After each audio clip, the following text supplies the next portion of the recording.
सदानन्दरूपाय सर्वधिरिबुद्धिसाक्षिणे नमो वेदान्तवेद्याय कृष्णाय क्लिष्टकारिणे ध्यानाभ्यासवशीकृतेन मनसा तन्निर्गुणं निष्क्रियं ज्योति कञ्चन योगिनो यदि परं पश्यन्तु पश्यन्ति ते अस्माकं तु तदेव लोचनचमत्काराय भूय चिरं कालिन्दी पुलिनोदरं किमपि यद्निलं महो धावति वंशी विभूषितकरा नवनीधरावात् पीताम्बरादरुणबिम्बफलाधरष्टात् पूर्णेन्दुसुन्दरमुखादरबिम्बनेत्रात् कृष्णात् परं किमपि तत्त्वमहं न जाने कस्तूरितिलकं ललाटपटले वक्षस्थले कौस्तुभं नासाग्रे वरमौक्तिकं करतले वेणुकरे कङ्कणं सर्वाङ्गे हरितचन्दनं शुभचलितं कण्ठे च मुक्तावली गोपस्त्री परिवेष्टितं विजयते गोपालचूडामणि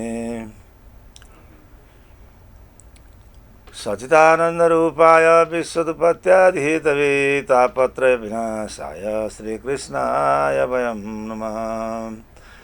ब्रह्मानन्दं परमसुखदं केवलं ज्ञानमूर्ति तदातीतं गगनसदृशं तत्त्वमस्यादिलक्ष्यम् एकं नित्यं विमलमचलं सर्वदा साक्षिरूपं भवातीतं त्रिगुणरहितं सद्गुरु तं नमामि।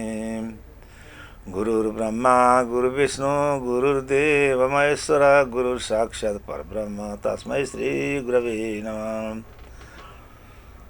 अखण्डमण्डलाकारं व्याप्तं येन चराचरं तत्पदं दर्शितं येन तस्मै श्रीगुरवे नमः। परात्पर अखिलेश्वर साक्षात् श्रीकृष्णजी, वहाँ की प्राणवल्लभा आह्लादिनी शक्ति श्यामाजी महारानी, सद्गुरु महाराज, अन्य महान पूज्यगण, श्रोतृवृन्द सबैमा सादर अभिवादन गर्दछु, प्रणाम। हामी आज पनि सत्सङ्ग कार्यक्रम लिएर यहाँहरूको अगाडि उपस्थित भइराखेका छौँ। हाम्रो कार्यक्रम यहाँहरूले रुचिको साथ हेरिदिनुहुन्छ होला भन्ने हामीलाई आशा छ र हामीले निवेदन गर्ने गरेका छौँ। सर्वप्रथम हामीले जहिलेसुकै प्रवचन गर्दा जुनसुकै अवस्थामा पनि हामी भन्ने गर्दछौँ, सबैभन्दा महत्त्वपूर्ण वस्तु हो हामीले ख्याल गर्नुपर्ने, हामीले बिर्सन नहुने, हामीले सधैँभरि स्मृतिमा राख्नुपर्ने जुन वस्तु हो, जसको कारणबाट हामी सनातनी मानिएका छौँ र सनातनीको अर्थ हुन्छ अविरोध। सनातनीको अर्थ हुन्छ कुनै पनि वस्तुमा अवैध। सनातनी एउटा पक्ष होइन, सनातनको सबै पक्ष हो। सनातनको अर्थ त माथिदेखि तलसम्म, सृष्टिदेखि प्रलयसम्म र संसारमा जति पनि नाम रूपात्मक जगत छ, कसैमा पनि अभिन्नता देख्नु। त्यसैले सनातन अरूको लागि, सबैको लागि, अन्य मतहरूको लागि सनातन एउटा सिद्धान्त बन्न सक्दछ। सनातनको लागि अन्य सिद्धान्त भए तापनि उसको दृष्टिमा, किन भन्दा सनातन सिद्धान्त कुनै पनि व्यक्तिद्वारा चाहिँ बनाइएको सम्प्रदाय होइन र कुनै मत होइन। यो हो एउटा अध्यात्मको चाहिँ साझा जागरण अभियान हो। त्यसैले हामीले अध्यात्ममा जुनसुकै रूपमा जतिसुकै हामीले साधना गर्ने व्यक्तिहरूलाई कतै न कतै अब यो सिद्धान्तलाई नास्तिक सिद्धान्त हो भन्ने पनि गरेको पाइन्छ, तर वास्तवमा नास्तिक सिद्धान्त हुनै सक्दैन। नास्तिक बन्दैन। उसले आफूलाई विरोध गरेको छु, म नास्तिक हुँ भनेको मात्रै हो। त्यो जसले आफूलाई नास्तिक भनिराख्नु भएको छ उहाँहरूलाई आफैलाई त्यसले आखिरी असर गर्ने हो, तर सनातनले असर गर्दैन। त्यो चाहिँ उहाँहरू सबै सनातनै हो। त सनातन अथवा आस्तिकवादी सिद्धान्तले सबैलाई आस्तिक देख्दछ। कहीँ न कहीँ उसले विश्वास गरिराखेको हुन्छ, केही न केही कुरामा विश्वास गरिराखेको हुन्छ, साधनामा विश्वास गरिराखेको हुन्छ। हामीले देख्दछौँ अनि केही न केही विश्वास भइराखेको कारणले आफूमा विश्वास त होला, आत्मामा विश्वास होला। आखिरी सनातन धर्मको, सनातन दर्शनको सबैभन्दा मूल तत्त्व आत्मा हो। नास्तिकले आत्मालाई म हुँ भनिराखेको छ भने नास्तिकले भने म छैन, म होइन, मेरो अस्तित्व छैन त भन्न सक्दैन उसले। म नभए प्रस्तुत कसले गर्ने? त हामीले सर्वप्रथम रूपमा जुन श्रुति सिद्धान्त, दर्शनको सिद्धान्त अनि त्यसअनुसार हामीले पहिले सर्वप्रथम ईश्वरलाई नै प्राथमिकता दिने गरेका छौँ। ब्रह्मेति परमात्मेति भगवानिति शब्दते भन्ने हिसाबबाट श्रुतिको माध्यमबाट हामीले माने प्रस्तुत गर्दै आइराखेका छौँ। अरू जति पनि हाम्रा प्रचारका स्तम्भहरू, प्रचारका विषयहरू हुने गर्दछन्, हामीले जहाँसुकैबाट पनि स्वतन्त्र रूपमा भन्ने सुन्ने गरिराखेका छौँ। तैपनि हामीले श्रुतिलाई आधार मानिराखेका छौँ। श्रुतिमा किन भन्दा श्रुति कहीँ कसैसँग पनि विरोध गर्दैन। कुनै सिद्धान्तसँग श्रुति सिद्धान्तको विरोध छैन। कसैलाई पनि हटाउनु छैन, कसैलाई पनि घृणा गर्नु छैन, कसैसँग विरोधै गर्नु छैन। त्यसैले श्रुति सिद्धान्तलाई जसले मान्यता गर्नुभएको छ ती सारा चाहिँ सामग्रीहरू हाम्रो लागि प्रचारका सामग्रीहरू बन्दछन्। र श्रुतिलाई मान्यता गरेर जुन जुन आचार्यहरूले आफ्नो सिद्धान्त प्रस्तुत गर्नुभएको छ ती सिद्धान्त हाम्रो लागि अनुकरणीय सिद्धान्तहरू हुन्। किन भन्दा उहाँहरूले कतै न कतै परमात्मालाई माने एकदम मूल पोइन्ट रूपमा, मेजर अथवा मूल वस्तुको रूपमा परमात्मालाई लिएर वर्णन गर्नुभएको जुन मतहरू हुन्छन् भने ती हाम्रो लागि के हुन्छन् भन्दा सहयात्री मतहरू। हाम्रो साधना एकै ठाउँमा छ। किन भन्दा उहाँहरूले केही न केही रूप जस्तो सुकै उहाँले गर्नुभएको भए तापनि साधनाको पक्षमा उहाँहरू ईश्वर मान्ने पक्षमा हुनुहुन्छ। र त्यो मुद्दामा, त्यो विषयमा, त्यो दर्शनमा हाम्रो एकता बन्न आएको कारणले हामी त्यसमा मान्यता राख्दछौँ। किन भन्दा उहाँहरूले साधना गर्नुभएको छ। के को लागि गर्नुभएको छ भन्दा दुई तिनवटा विषयहरू हामीले हेर्नुपर्ने हुन्छ। पहिलो त त्यो साधक जो हो त्यो चाहिँ आत्मामा खडा भइराखेको छ र उसले गरेको साधना भन्दा पनि त्यो व्यक्ति आत्मामा उब्जेको छ, त्यो सम्मानको पात्र छ। त्यसैले उनीसँग छलफल गर्न हामी जहिले पनि सिद्धान्तको विषयमा हामी विचार विमर्श गर्न तयारी हुनुपर्दछ। मानवताको यो नै भाव हो। हामी कहिलेकाहीँ देख्दछौँ, सधैँभरि देख्दछौँ, हाम्रो टोलमा छिमेकमा हामीसँग अङ्गरक्षकको रूपमा, घर रक्षकको रूपमा पालिएको श्वानहरू, कुकुरहरू हुन्छ। उनीहरूको एरिया हुन्छ, ओल्लो घरबाट पल्लो घर अथवा 4-5 घरको एउटा चाहिँ एरिया बनाएर डिफेन्स लिएर अनि त्यहाँ उनीहरूको चारैवटा चाहिँ एडभान्स अनि त्यसपछि अब अट्याक, डिफेन्स अनि विड्रोल जुन युद्धका चारवटा सिद्धान्त छन् त्यो तिनीहरूले गरेको देखिन्छ। त आखिरी मानिस त्यस्तो चिज होइन नि। मानिस त विश्वमा भ्रमण गर्न सक्दछ, मानिसलाई स्वागत गर्नुपर्दछ। जति टाढाको हो अतिथिलाई स्वागत गर्नुपर्दछ र जुनसुकै सिद्धान्तले पनि नरम भएर, नम्र भएर आफ्नो सिद्धान्त पस्कन पाउने अधिकार हुन्छ। तर अरूलाई अपहेलना नगरिकन, अर्काको सिद्धान्तलाई बाधा नपारिकन र त्यसमा पनि सनातन धर्म जुन सनातन सिद्धान्त, जुन वैदिक सिद्धान्त छ उसको लागि त अब कसैसँग विरोध गर्नु नै छैन। किन भन्दा उसले के देखिराखेको छ भन्दा आत्मामा विश्व देखिराखेको छ र विश्वमा आत्मा देखिराखेको छ। विश्व भन्ने बित्तिकै प्राणीमा आत्मालाई देखिराखेको छ अनि सर्व प्राणी महा मै छु, ममा छन् सर्व प्राणी नै, यति मात्र बुझे भइगयो। यति मात्रै बुझे भयो, त्यही नै हो माने यो वैदिक दर्शनको दार्शनिक सिद्धान्त। यति मात्र बुझे भइगयो, अरू के प्रयोजन छ? सारा प्राणीहरूमा म छु र ममा सारा प्राणीहरू छन् भन्ने जुन भगवानले भन्नुभएको सिद्धान्त आत्मालाई लागू गर्ने सिद्धान्त भएको कारणले अथवा आत्मवत् सर्वभूतेषु ये पश्यति सपश्यति, ये पश्यन्ति सपश्यति, जसले सम्पूर्ण प्राणीमा आत्मालाई देख्दछ र आत्मामा सम्पूर्ण प्राणीलाई देख्दछ भने यो चाहिँ श्रुतिको भनाइ हो। तस्य क शोक एकत्वम अनुपश्यत, तस्य क मोह क शोक। त्यसलाई के को मोह? मोह भनेको यो चाहिँ मेरो हो, यति यति घेराभित्रको यो लक्षणको यस्तो वस्त्र लगाएको, यस्तो चाहिँ फेसन लगाएको, यस्तो यस्तो भाषा बोल्ने, यो चाहिँ मेरा हुन् र योभन्दा बाहेकका अरू हुन् भन्ने सिद्धान्त जोसँग छैन, जसको चाहिँ अब केही पनि बाँकी रहेन, यो श्रुतिको सिद्धान्त हो, ईशावास्यको सिद्धान्त हो। ईशावास्यम इदम सर्वम, सर्वम शब्द भयो नि, सर्व भन्ने शब्दले त कहीँ पनि भेद राखेन नि, बाँकी रहेन नि केही पनि। सर्वम ईशावास्यम इदम सर्वम, इदम भन्नाले जहाँनिर श्रव्य र दृश्यको रूपमा अथवा ज्ञानेन्द्रियको माध्यमद्वारा मनबुद्धिले अनुभूति गरिएको जुन संसार छ ईशावास्यम, त्यो सबै के को आधारमा खडा भइराखेको छ भन्दा ईश आवास्य, त्यो सबैको कारण तत्त्व ईश्वर हो, त्यो परमात्माको आधार हो भन्दा इदम सर्वम यति किञ्च जगत्याम जगत, यति किञ्च जगत्याम जगत, जगतमा जति पनि वस्तुहरू छन् अथवा जो वस्तु जगतमा नभएर जगतदेखि भिन्न रूपमा शास्त्रले वर्णन गरिराखेको छ, अदृश्य छन्, हामी देख्दैनौँ तैपनि वर्णन चाहिँ भइराखेको छ, देखेको छैन। के देखेको छैन भन्दा जसरी हामीले 14 लोकको बयान पुराणहरूमा पाइन्छ, अब अतल वितल सुतल तलातल रसातल महातल पाताल, अब 7वटा पाताल, 7वटा स्वर्ग, भूलोक, भूवर्लोक, जमलोक, तपलोक, सत्यलोक, ब्रह्मलोक, अब यो लोकहरूको वर्णन चाहिँ हामीले देखेका छैन।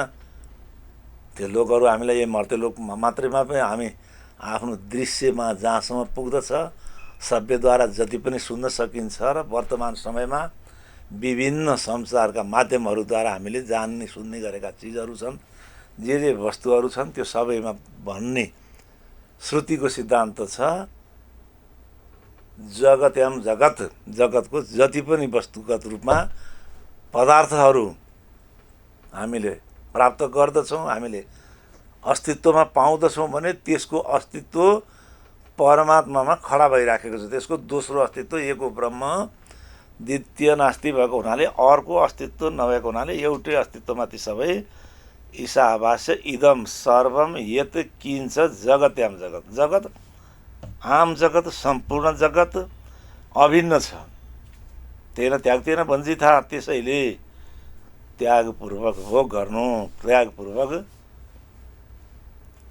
त्यागपूर्वक त्याग्तेन, त्यागपूर्वक भन्नाले त्यसको विस्तृत अर्थ हुन सक्दछ।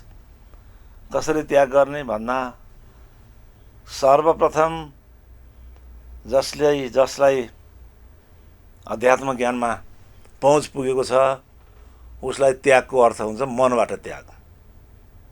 अब आखिरी अहम ममेति यो भाव हो, मेरो र मेरो भाव छुट्यो भने त्याग भइहाल्यो। अब त्यहाँनिर केही पनि आफूले त्याग गर्नु छैन, त्योभन्दा पनि अगाडिको विचार छ भने ग्रहण गरेकै छैन, त्याग गर्नुपर्ने कारण पनि छैन। अब जोसँग वस्तुगत रूपमा स्वीकार गरिराखिएको छ, जगतलाई स्वीकार गरिराखिएको छ, सम्पत्तिलाई स्वीकार गरिराखेको छ अनि मानवतालाई सृष्टिलाई स्वीकार गरिराखेको छ भने त्यहाँनिर त्यागको अर्थ हुन्छ त्यो सबैले बाँडीचुँडी गरेर सबैले बाँडेर खानु, त्यो सबैले चाहिँ उपभोग गर्नु। यो वैदिक दर्शन साम्यवादी सिद्धान्त हो, यसले कसैलाई पनि सबैले बाँच्नुपर्छ भन्ने सिद्धान्त छ। यो यहाँ जस्तो चाहिँ निर्मल चाहिँ साम्यवाद संसारमा छैन, बडो विचित्रको छ यो। तर बुझाइको कमीले गर्दा, विभिन्न कारणले गर्दा नबुझेको आफ्नो ठाउँमा होला अथवा बुझिराख्नु भएको पनि होला। अब त्यो पनि कसले के बुझेको छ, कसले के कुरो बुझेको छैन त्यो पनि त कहीँ अथवा परिसंवाद गर्नु पर्यो अथवा विवादै गर्दा बोलेको भयो भने बोली चाली पर कोही नै परि खाने। त्यति गर्दा पनि फेरि के हुन्छ भन्दा सद्गुरु स्वामी श्री प्राणनाथजी आज्ञा गर्नुहुन्छ, बोली चाली पर कोही नै पर खाने भनेर पनि त परिचय हुन सक्दैन। उसको भित्रको अवस्था के छ, उसले कति ज्ञान हासिल गरिराखेको छ, सोचाइ कस्तो अवस्थाको छ। त्यसैले तेन त्याग्तेन भुञ्जिता, त्यागपूर्वक भोग गर भन्दाखेरि अब यसको पनि हामीले संयमपूर्वक सम्झनु पर्ने हुन्छ। भोग अब के भोग गर्ने, भन्दा चाहिँ इन्द्रिय र विषयको जुन संयोग हुन्छ त्यो संयोगलाई हुन देऊ। भोग भनेको त्यो हो नि। आँखालाई हेर्न देऊ, आँखाको दृश्य नै भोग हो नि। आँखालाई हेर्न देऊ तिम्रो अगाडिको दृश्य, तर धमिलो नपारिकन जे छ अगाडि स्वतन्त्र रूपले अगाडि चाहिँ तिमी दृश्य हेर। अनि कानद्वारा श्रव्यलाई श्रवण गर। अनि तिमी आवश्यक अनुसार रसनाद्वारा सामग्रीलाई ग्रहण गर, भोजन गर, अथवा स्पर्शको लागि वस्त्रहरूको आवश्यकता अनुसार तिमी ग्रहण गर। गन्धको त त्यसै गरी ग्रहण गर, अथवा तिमीले जसरी पनि शब्दादि विषय भनिन्छ उपभोग गर्ने तिनै सामग्रीहरू हुन्। ती सामग्रीहरू तिमीले उपभोग नगर्दा पनि उपभोग भइ नै हाल्दछन्। किन भन्दा कान भएपछि श्रवण हुन्छ, आँखा भएपछि दृश्य भइहाल्दछ, अनि मुख भएपछि शब्द निस्किन्छ, कानले शब्द श्रवण गर्दछन्, यी सारा हुने गर्दछन्। त्यसैले तिमी गर त्यो कामलाई। किन त भन्दा तिमीले ती वस्तुहरू प्राप्त गरेका छौ, तिमीले माग गरेर ती चिजहरू पाएका हुन्। तिमीले आफैले संसार हेर्ने चाहना गरेको कारणले भन्नुभएको छ। सबभन्दा उत्तम थ्योरी, उत्तम सिद्धान्त प्राणनाथजीले व्याख्या गर्नुभएको छ, जो वेदान्तको सर्वोपरि सिद्धान्त छ। हामीले खेल हेर्ने इच्छा गऱ्यौँ, अनि हामीले संसार हेर्ने इच्छा गऱ्यौँ, अक्षरबाट बनाइएको जगत हेर्ने इच्छा गऱ्यौँ। यदि यसको वेदान्तसँग उपनिषदसँग दाँजेर हामीले व्याख्या गऱ्यौँ भने विशाल एउटा महान रहस्यहरू चाहिँ यहाँनिर उद्घाटन हुन पुग्दछ। हामीले हेर्ने इच्छा गऱ्यौँ कहाँनिर बसेर भन्दा जहाँनिर हामी वृत्ति स्वरूपमा थियौँ र परमात्मा आत्मस्वरूपमा ब्रह्मस्वरूपमा हुनुहुन्थ्यो। अनि हामीले त्यसलाई आवश्यक ठानेर हेर्ने विचार गऱ्यौँ, तर परमात्माले त्यसमा निषेध गर्नुभएको थियो। किन भन्दा त्यसमा विकार छ, जगत विकारवाला छ, अनि वृत्तिमा विकार उत्पन्न हुन्छ। तपाईँले विकारको वृत्तिभन्दा वृत्तिमा लाग्नुभन्दा आत्माको वृत्तिमा बस्नुपर्छ भन्ने भनाइ थियो। त्यसैले ती इन्द्रियहरूलाई तेन भुन्जी था, त्यागपूर्वक भोग गर को अर्थ हुन्छ इन्द्रियद्वारा जो काम हुन्छ त्यसलाई कन्ट्रोलपूर्वक कछुवाले, श्रीमद् भगवद् गीतामा श्रीकृष्ण चाहिँ उपमा दिनुहुन्छ, जसरी कुर्माङ्ग, कुर्म अङ्ग भनेको कछुवाले जसरी आफूलाई आवश्यक परेको अवस्थामा उसले आफ्ना अवयव इन्द्रियहरूलाई बाहिर निकाल्दछ, नत्र जुन बेला उसलाई चाहिँ अलिकति सुरक्षाको प्रत्याभूति हुँदैन, असुरक्षित छु भन्ने लाग्दछ भने सबैलाई खुम्च्याएर भित्रपट्टि लुकाएर राख्दछ, अनि आवश्यक परेको अवस्थामा प्रयोग गर्दछ। तिमी पनि त्यसै गरी इन्द्रियहरूलाई विषयमा तिमीले उनीहरूको अधीनमा, इन्द्रियहरूको अधीनमा आफू नबसेर आफ्नो अधीनमा इन्द्रियहरूलाई राखेर उपभोग गर। मागृध भन्ने बित्तिकै त्यसमा इन्द्रियको वशमा नपर भन्ने अर्थ हुन्छ। मागृध लालच नगर। दृश्य हेर, दृश्यकार नबन, द्रष्टा बन। दृश्य हेर, द्रष्टा बनेर हेर। श्रवण गर, स्रष्टा बनेर, अथवा श्रवण गर्ने आफू द्रष्टा बनेर, स्रष्टा बनेर श्रवण गर। आखिरी दृश्यमा नभुल। त्यागतेन भुन्जी था, त्यागपूर्वक भोग गर। मागृध लालच नगर। सिद्धनम, कस्य सिद्धनम, कस्य सिद्धनम, धन कसैको होइन, उपभोग्य सामग्री कसैको होइन। विश्व कसको हो त भन्दा यो संसार, यो जगत, यो विश्व, यो ब्रह्माण्ड, अनि तिमी म, यो जगत जे जति छ त्यो एउटै तत्त्वमा, त्यसैलाई भनिन्छ ब्रह्म तत्त्व। त्यो ब्रह्म तत्त्वमा देखिएको छ, त्यसैको छ यो जगत। मागृध कसैसित धनम कुर्वन्ति कर्माणि, तिमीलाई कर्म इन्द्रिय दिनुभयो, त्यो परमात्माले हामीलाई कर्म इन्द्रिय दिनु भइराखेको छ। बुद्धि इन्द्रिय मन प्राण भन्नुहुन्छ श्रीमद् भागवतमा। बुद्धि दिनुभयो, इन्द्रिय दिनुभयो भन्नुभएपछि दुइटै सम्झनु पऱ्यो नि हामीले। ज्ञानेन्द्रिय दिनुभयो भनेको भए त्यहाँ हामी पृथक गरेर सम्झन्थ्यौँ। त्यहाँनिर चाहिँ सुखदेवजीले भन्नुभयो बुद्धि इन्द्रिय मन प्राण जनानाम असृजत प्रभु।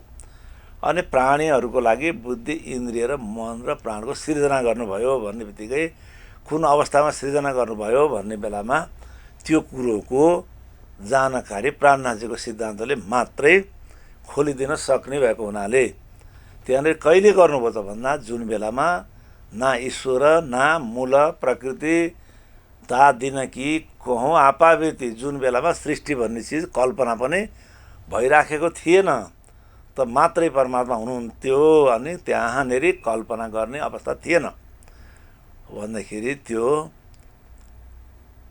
कुर्वन्ती नेह कर्माणि, कर्मेन्द्रिय चाहिँ तिमीलाई कर्म गर्नको लागि दिएको हुनाले त्यसलाई कर्म गर।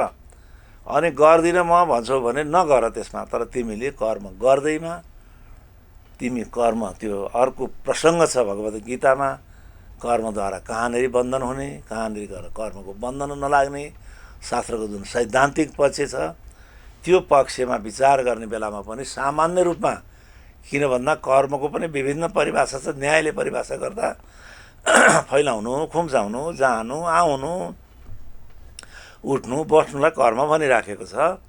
त्यस्तै प्रकारले यहाँ भन्न खोजिएको कर्म चाहिँ इन्द्रियद्वारा जुन चाहिँ मुखले बोल्नु कर्म हुन आउँछ, कर्मेन्द्रिय भनिन्छ मुखलाई। अनि त्यसले चाहिँ वाणी प्रकट गर्दछ, अनि त्यो बोल्नु कर्म हुन आउँदछ। अनि त्यस्तै प्रकारले हातलाई कर्मेन्द्रिय भन्ने गरेको छ। अनि लिने, दिने, चल्ने अरू कामहरू हातले गरिराखेका छौँ हामी सबैले, त्यो कर्मेन्द्रिय छ। नहिँडिकन त्यो गन्तव्य पनि बनिराख्दछ, थोरै गन्तव्य भए पनि। अनि लामो गन्तव्य भए पनि जानुपर्ने हुन्छ, पैरले जान्छ। त्यसलाई इन्द्रियको चाहिँ देवता छ, त्यो पैरको पनि, हातको पनि देवता छ। मुखको जुन वाणी प्रकट हुन्छ कर्मेन्द्रियको रूपमा, अग्नि दैवत छन् त्यहाँनिर, इन्द्र दैवत छन् हातका भनिन्छ। अनि मुखका दैवत चाहिँ अग्नि छन्, हातका दैव इन्द्र छन्। अनि पैर छ जुन चाहिँ जाने आउने कर्म गर्दछ, त्यहाँ विष्णुलाई दैवत मानिराखेको छ। किन भन्दा तद दूरे तदवन्तिके तद यजति तद नयजति, किन भन्दा टाढा जाने नजिक आउने व्यापक बन्ने तत्त्वको नाउँ विष्णु भन्ने गरिएको हो शास्त्रले। विष्णु कुनै चाहिँ दैवत मात्र हो, कुनै त्योभन्दा चाहिँ अगाडि व्यापकता भएको हुनाले भनिएको। त्यहाँ विष्णुको दैवता छ। अनि प्रजापति दैवतमा उपस्थ इन्द्रियले कर्म गरिराखेको छ। त्यसलाई कर्म नगराई उपाय नै छैन। त्यसले दुई प्रकारका कर्म गर्दछ। त्यसले चाहिँ एक प्रकारको चाहिँ अब माने विसर्जन गर्ने काम गर्दछ र अर्को प्रकारसँग उपभोग गर्ने काम गर्दछ। त्यो दुईटा काम गर्दछ त उसको कामै त्यही छ। त्यो पनि उपभोग गर्ने भए पनि त्यसलाई जसले ब्रह्मचर्य पालना गरिराखेको छ उसले उपभोग नगरेको भन्न पनि सकिँदैन फेरि। किन भन्दा ब्रह्मचर्य गरेको भए अब त्यसलाई वीर्य रक्षा पनि त कर्म भयो नि। वीर्यको प्रयोग पनि कर्म हो भने वीर्यको सुरक्षा पनि कर्म हो। त्यसैले अनि योगका विभिन्न प्रकारका विधिहरू अनि 7 प्रकारका चाहिँ चक्रको साधनहरू, त्यसको सुरक्षाको चाहिँ कर्म हो नि त्यहाँनिर। त सुरु त त्यहीँबाट वीर्य रक्षाबाट सुरु गर्ने हो नि। वीर्य रक्षाबाट जब चाहिँ नि ऊर्ध हुन आउँदछ अनि चाहिँ त्यहाँनिर ब्रह्मचर्य सुरु हुँदछ, त्यसैले त्यहाँ कर्म गर्नुपर्दछ। अनि त्यसको प्रजापति दैवत छन्, प्रजापति देवता छन्।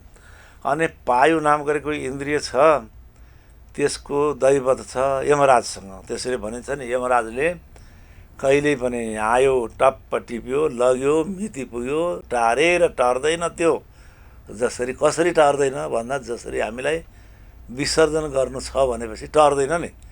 अब त सबै कुरो भनिन्छ नि कहिलेकाहीँ कहिलेकाहीँ त्यहाँ चाहिँ कसैले पनि अपराधीलाई पनि छोड्दैन, राज्यले पनि छोड्नुपर्छ, अपराधीलाई पनि छोड्नुपर्छ। मैले थाम्न सकिनँ भनेपछि उसलाई एकान्तमा पठाइदिनु पर्ने हुन्छ। त्यस्तै यमराजले अब यो रहँदैन भन्दा उपस्थमा यमराजले चाहिँ दैवत गरिराखेका छन्। त्यसैले कुर्वन्ती नेह कर्माणि, तिमीले कर्म गर्नु पर्दछ। त्योभन्दा अगाडि जुन 4 प्रकारका कर्महरू छन्, अब यहाँनिर व्याख्यामा जाँदाखेरि कर्मको गर्नु नगर्नु भन्दा चाहिँ नित्य कर्म, नैमित्तिक कर्म, अनि त्यस्तै प्रकारले नित्य कर्म, काम्य कर्म। नित्य कर्म भन्दा कसरी अडिन सकिन्छ नित्य कर्म? नित्य कर्म त अब सबेरै उठेर अथवा जतिखेर आउँछ विसर्जन, अघि मैले निवेदन गरिसकेको छु, विसर्जन नगरी को बस्न सक्छ? नित्य कर्म विसर्जन हो। अनि मलमूत्र विसर्जन गर्नु नित्य कर्म हो। त्यसपछि अब त्यसलाई सफा गर्नु पर्यो, स्नान गर्नु पर्यो, सबैतिरबाट चाहिँ त्वचालाई सफा गर्नु पर्यो, सबै भागमा सफा गर्नु पर्यो। पहिले जहाँबाट मलहरू निस्कन्छ विसर्जन हुन्छ तिनीहरूलाई सफा गरिसके उपरान्त अब मुखबाट पनि त मैल निस्कन्छ। अनि त्यसपछि त्यसले त दन्त धावनको विधि छ, दाँतको सफा गर्नु पर्यो। अनि कर्णेन्द्रियको सफा, नेत्रेन्द्रियको सफा, जिउरोको सफाइ, सारा इन्द्रियहरूको सफाइ गर्नुपर्दछ। अनि त्यसलाई नित्य कर्म भनिन्छ। त्योभन्दा पछाडि के गर्नु पर्यो नित्य कर्म भन्दा शुचिको लागि स्नान गर्नुपर्ने। अनि स्नान गर्दा शरीरको शुचि हुन्छ। शुचि भनेको पवित्रता हुन्छ पहिले, अनि बाहिरपट्टिको पवित्र हुन्छ। त्योभन्दा पछाडि गएर शौच हुन्छन्। अब अर्को प्रकारको शौच हुन्छ फेरि। के शौच भन्दा अब मानसिक शौच।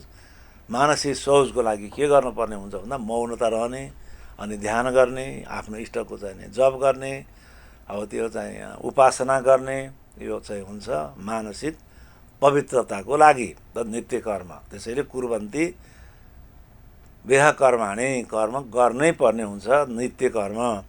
त्योभन्दा पछि गएर नित्य कर्म आफ्नो कसलाई मन थानको लगाइराखेको छ, कसको चाहिँ चरित्र आफूलाई रुचि राखिराखेको छ, कसलाई इष्ट मानिराखेको छ, त्यो देवताको जप गर्ने, अनि उपासना गर्ने, आराधना गर्ने। अब कस्तो विधिबाट गर्ने गरेको छ, कसलाई गुरु बनाइएको छ, कुन शास्त्रलाई प्रमाण मानिराखेको छ, अनि कस्तो सिद्धान्तबाट लिइराखेको छ, तपाईँलाई रुचि कस्तो छ। अब किन भन्दा सिद्धान्तवालाहरूले आफ्नो आफ्नो सिद्धान्तको प्रचार गर्नुहुन्छ। अनि तपाईँले छानबिन गर्नुपर्दछ सर्वोपरि सिद्धान्त के हो, सर्वोपरि उपास्य को हो भन्ने कुरो थाहा पाउनुपर्छ। अनि त्यो भएको त्यो नित्य कर्मभित्र पर्दछ। नित्य कर्ममा आखिरी सधैँभरि आइरहने नित्य वर्ष दिनमा आउने मातृपितृ पिताजीको माताजीको नाममा दान धर्म गर्नु, त्यसलाई श्राद्ध भन्ने गरिएको छ। श्रद्धा गर्नु, जसले यो शरीर दिनुभएको छ। कस्तो श्रद्धा गर्ने भन्दा भोजन गराउने कसैलाई, ब्राह्मण भोजन नै श्राद्धको महत्त्व छ। त्योभन्दा पछाडि कस्तो विधि छ तपाईँको, परम्परागतको विधि, शास्त्रअनुसारको विधि, त्यो विधिअनुसार त्यो पनि नित्य कर्मभित्र पर्दछ। अनि तीर्थहरू छ, व्रतहरू छन् विभिन्न चाहिँ तोकिएका, ती पनि अब नैमित्तिक कर्म भनेको यज्ञादिहरू हुन्छन् फेरि। अनि नैमित्तिक कर्म भने कुनै पनि निमित्तको लागि, कुनै कारणले गर्ने। अब कारणले भन्दाखेरि एउटा चाहिँ हवन गरिन्छ नवागी, अथवा चाहिँ नवान्नको लागि, नयाँ अन्न चाहिँको लागि गरिन्छ। अनि त्यो अर्को प्रकारले अमावस्या, पूर्णिमा तिथिमा यज्ञ गर्ने, दैनिक यज्ञ गर्ने। नित्य नैमित्तिक कर्ममा के भनिएको छ शास्त्रमा भन्दा गर्दाखेरि त्यो कर्म बन्धन पनि हुँदैन र फल दिएर त्यसले न त शुभ फल दिन्छ न त अशुभ फल दिन्छ। नित्य नैमित्तिक कर्मले शुभ फल पनि दिँदैन, अशुभ फल पनि दिँदैन। तर त्यहाँनेरि गर्यो भने एस्टा अथवा फाल्टु अथवा अर्को त्यो चाहिँ जुन बन्धन हुने धर्म चाहिँ बन्दैन। त्यो चाहिँ कर्म बन्धन भन्ने गरिएको छ। त्यो चाहिँ त्यो कर्म बन्धनमा पर्ने कर्म बन्दैन त्यसबाट। तर नगरेको अवस्थामा चाहिँ दुश्चरित्रताको पाप चाहिँ लाग्दछ अरे। किन भन्दा त्यो मानव योनिबाट र मानवमा पनि वर्णाश्रमको धर्म अनुसार जसलाई जुन जुन विधि अनुसार गर्नु भन्ने शास्त्रले आदेश दिइराखेको छ त्यो गरेन भने धर्म छोडेको ठहर्छ। अब धर्म गरेको हुँदैन, त्यसलाई गर्नुपर्छ, नगरे दोष लाग्ने र गरेमा बन्धन नपर्ने।